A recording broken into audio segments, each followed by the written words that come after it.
Okay guys, right, now recently I've done a load of videos on Kenjutsu, and what I'm going to do is go through them with you now, just chatting. I'm going to chat about Kenjutsu, I'm going to talk about different forms.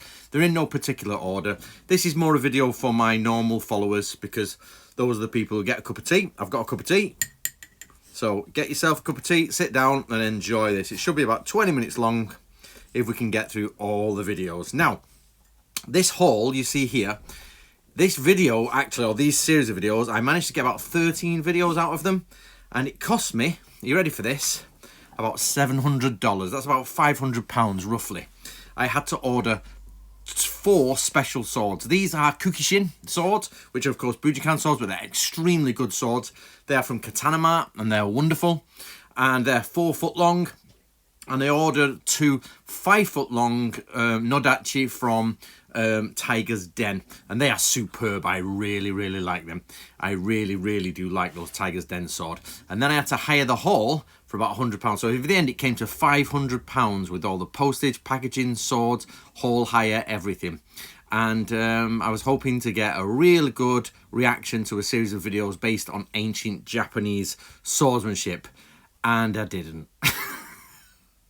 So after all that expense and everything, and markers came down, we actually didn't get that much response out of it, which is a real shame. And we're doing 2 different versions of swordsmanship here. We've got Yamamoto Kansuke's swordsmanship, which you'll see on the screen now, and another gentleman who will point out, and I'm not going to try and butcher his Chinese name. I haven't learned Chinese. I've learned Japanese, or learned parts of Japanese, but I haven't learned his name. See that sword bit I was doing there? That if you look at this swordsmanship, look at the stance I'm using, which is the crossed hands above. They've got to be careful here. In the original image, it's slightly back, and I do small variations on it, but there's another version which is actually behind the head, or it looks behind the head, and which was a little bit crazy, to be honest. So it's not quite the normal one. Now, of course, when we look at art and things like that, of course, I'm well aware of the problems in medieval art, but there's slight nuances of difference here between the one that's at the front of the head and the one that's slightly behind the head. I had to make sure there's a difference. However, this as I said, this is from Yamamoto Kansuke. I'll explain that in a minute. But nearly all of the upper stances like this, the ones where we're in a sort of Jodan position or a Jo position, a higher position, almost all of them follow the same routine. There's Marcus. Well done, Marcus. Thank you for coming. He's just started his new channel called Flow Down from Nunchuckers, if you've not seen it. So all of these upper ones are actually show almost the same 4 variations of responses, or sometimes 3. It's if they don't hit, if they don't move quick enough, you move first. So watch. So this is, oh no, actually this is only one of the ones that are different. I like this one. This was a superb one. This, if you look, I've got the switched hands. Yeah, switched hands, which was superb. I'll go back to the other comment in a minute I was making, but this is where my right hand is forward and my left hand is back on crossed up on the left hand side, which is really strange stance. It's the opposite of what you would expect. Normally you would sort of, this would be on the other side and your hands would be crossed. So it's actually the reverse of the one that was before. But the reason I had to do these cuts now to show you how I would actually cut. So this is a soft cut. This is me just showing you, getting the timing right, and boom, there it goes. And again, I get the timing right, shift, stab. And in the next set, I think I do it enough so where you can actually see what would be happening. So let's just see if it goes. Me and Marcus back off.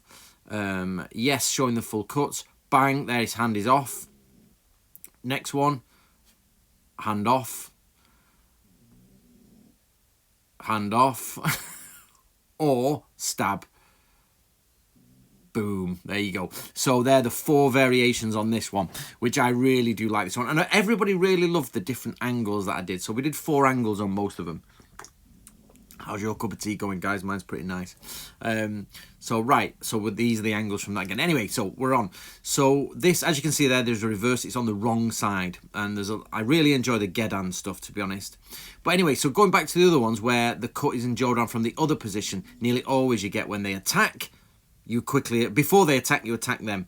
As they are attacking you, you wait and attack them, and then move to the right, attack, move further right and attack. So it's either right attack their hands, right attack their body, you know, or head, and or hit them before you can. Let's see what's coming next. Okay, so we're still on the Yamamoto Kansuke videos here. Let's see if he actually pulls... this should be a Jodan one, and you'll see what I mean. So he goes to it, and I attack before he attacks. Then I attack, move out to the right, take his hand. I move out to the right, a bit higher.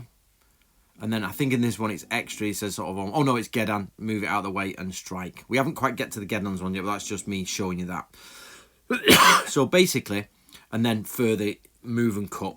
So on the whole, the Yamamoto Kansuke ones follow a very similar rhythm. Attack first. If he attacks, attack his hand. If you can, attack higher to the right.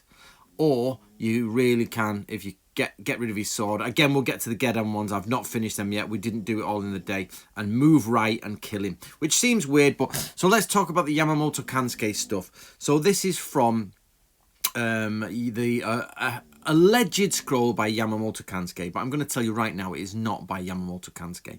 Yamamoto Kansuke was actually a Sengoku period warrior who was around, and Takeda clan, and he's meant to have been a superb samurai, like a master tactician, swordsman, you know, the bee's knees basically for samurai.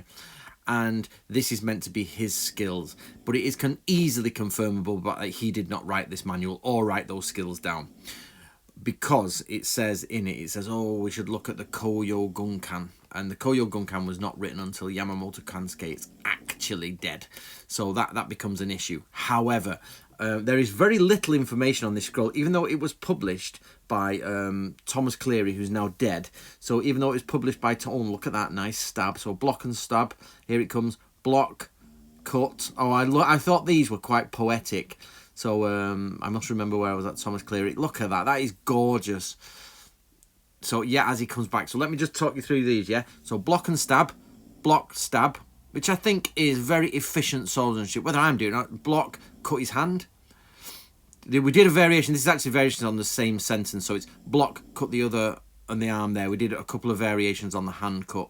Because it just says, and then block, as he retreats, cut his leg. Boom. So that's awesome. That block, stab. Yep. Block, cut. Block, cut the opposite side. You get very swift. You see the difference there. Watch the difference on the middle two. That one's easy enough to understand, but watch these two. They're reverse of each other. One, cut, and then it should be the other side. Yep, boom. And you don't quite see that side on, the difference in the angle there, but when you actually... And they're cut as he's going away.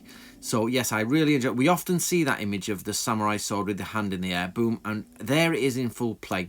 So, going back to Thomas Cleary, published this book, and we had a go at his stuff, you know, through his translations. I've also got the translation by Obata, and I've also got one of my lads, who's Japanese speaker, and a qualified Koryu guy on the translation. So, we're getting as best an understanding as we can. Now... So, but what we do know, why is it from Yamamoto Kansuke if it's clearly not written by him? The only thing we can find, a very small amount of information on this scroll, it's not the Heiho Kadensho, it's the Heiho... Oh, I forgot its name for the minute. It'll come to me in a bit. So the Heiho Kadensho is by Yagyu Shinkaguryu, and the Heiho Hidensho, I think it is by Yamamoto Kansuke. However... The only information we can find, and somebody please tell me if you know more, is that actually it was written down by a student afterwards, after the fact, maybe in the 1600s, some people say the 1800s, but there wasn't much information on it at all. So, but we do know it's meant to be the line of Yamamoto Kansuke. But there is no name for the school. So here we go, sword back, again, cut before he cuts, cut his hand, cut his upper body, yep. Or if he changes stance, you change stance, and then adapt. Basically is what it says. So we find that from his like 5 or 6, maybe 7 Jodan positions, he does that same rhythm, which means it must work. It's like he's not trying to give you anything that's spectacular, but it does bring into question why he has so many Jodan positions if he has the same, the same techniques for each one, which is a little bit strange, but maybe it puzzles the enemy. What are your thoughts on that? Now, the reason I use this scroll is because it technically comes from probably the 1600s. We don't have a correct date. There is some people who say it might be 1800s, but it's meant to be a line from Yamamoto Kansuke, and it is meant to be old swordsmanship. So I thought I'd put it together and then eventually fix the problem of what date the scroll is from.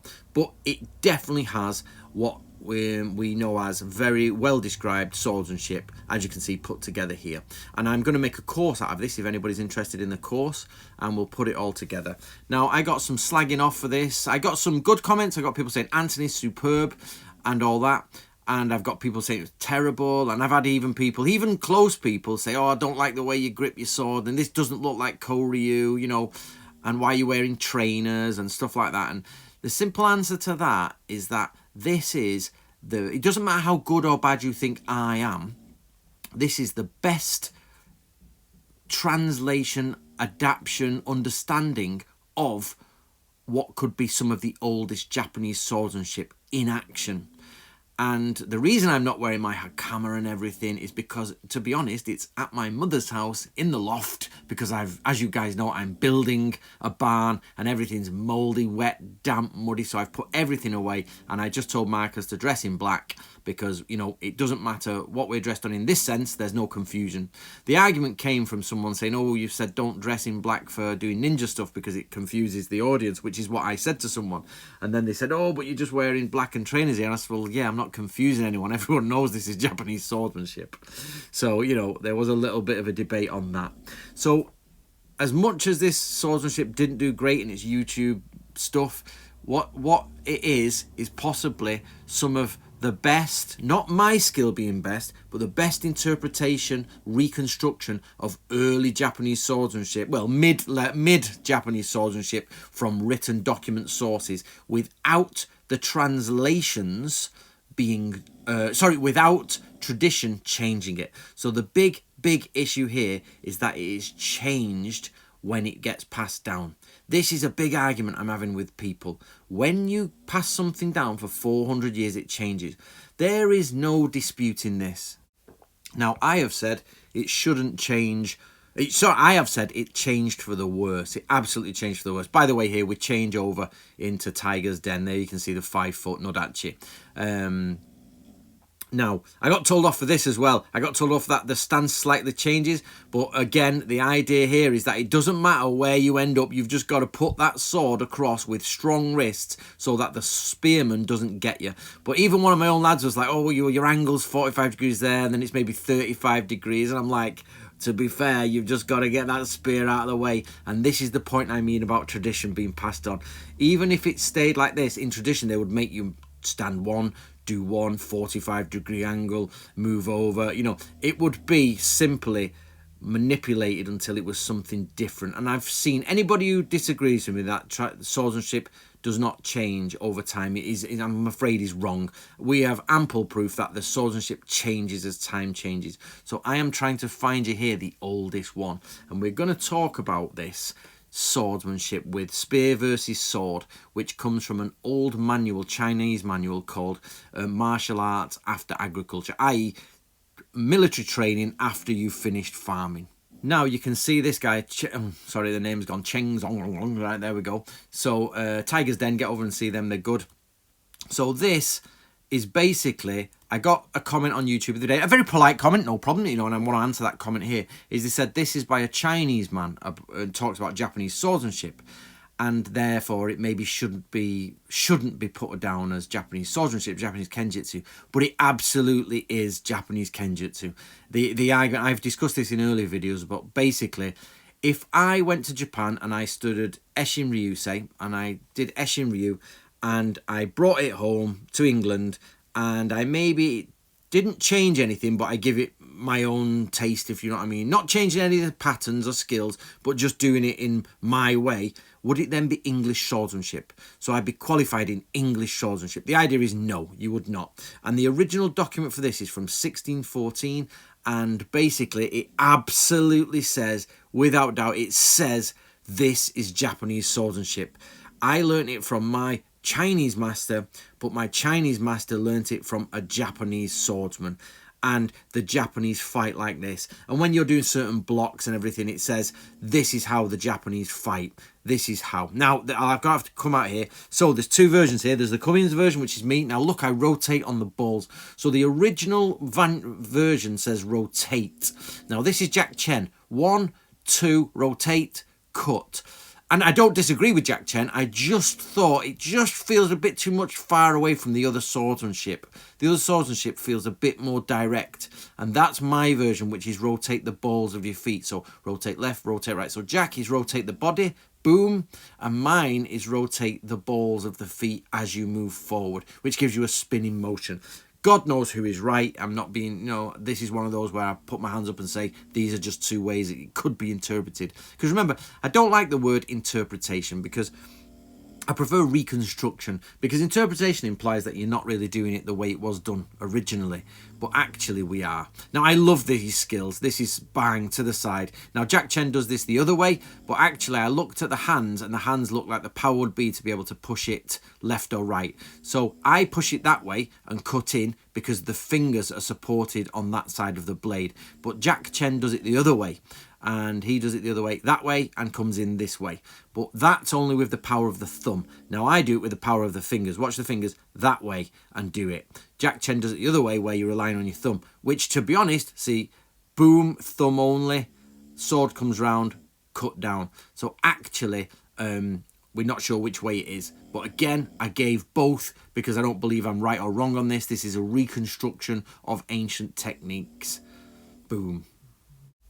So this is without doubt Japanese swordsmanship as done by the Chinese. Here we go. This is how it would be performed. Bang, boom. And imagine that. Head, shoulder, straight off. Boom. Done. Move to the side, cut. Yep. Move to the other side, cut.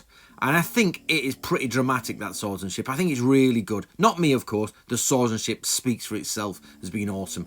And the text absolutely says this is Japanese. It says that actually uses a really negative... Oh, we're back to Yamamoto Kansuke. Uses a really negative word for Japanese, but it absolutely does mean Japanese. So he says this is Japanese swordsmanship. Right, again, standard Jodan here. It's down on the hands. Nearly all of Japanese swordsmanship that I've investigated always seems to go for the hands, the wrist. There's probably a 50-50 on wrist shots. If it isn't a wrist shot, it's a feint and a parry. And if it isn't that, it's very rarely do you ever just attack the head like a cut, as you imagine, like I draw my sword and I cut across their belly. No, it's almost always the wrist, a parry or a feint or something like that, which makes it to me much more realistic. I find it much more realistic. So what I'm trying to do for you guys is put these, is reconstruct this swordsmanship because it has no... There's nobody who's doing it. There's no school left. I'm going to reconstruct it so I can put some courses out and you can see all the bits here. You'll get the names. You'll get a little booklet. You'll get a certificate at the end just to say you've gone through the course, and which will be brilliant. So if you're interested in doing those courses, you can just email me or leave comments below and I will send you the email who you talk to. And we're going to prep this for the end of 2023. So I'll have finished doing it at the end of 2023.